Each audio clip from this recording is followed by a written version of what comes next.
Je pense que j'avais oublié cet état de grossesse. C'est une matinée éprouvante qu'a vécue Véronique Courgeot. La Cour est revenue sur les conditions de ses grossesses, son désir ou non d'enfant.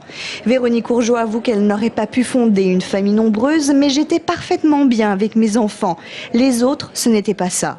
Jean-Louis, son mari, ne la quitte jamais des yeux, le regard tendre. Parfois, Véronique lâche ses larmes, presque assaillie par les questions du président de la cour d'assises.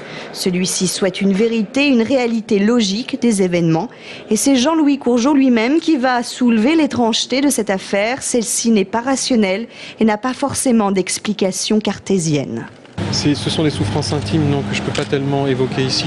D'abord parce que les audiences ne sont pas terminées, mais c'est quelque chose que je perçois très fortement et que ce procès, à mon avis, est en train de mettre en exergue, en évidence. Les sœurs de Véronique ont ensuite été entendues. Les mots sont les mêmes pour décrire leur sœur. Gentille, honnête, discrète et toutes pour affirmer la pudeur du couple Courgeot. Ils vivaient l'un à côté de l'autre. Le président de la Cour ira jusqu'à parler des secrets de famille, des fièvres. L'aînée des sœurs de Véronique est née d'un père différent et la petite dernière qui n'était pas attendue. Cette difficulté de parler, de communiquer, c'est toujours la même rengaine dans cette famille.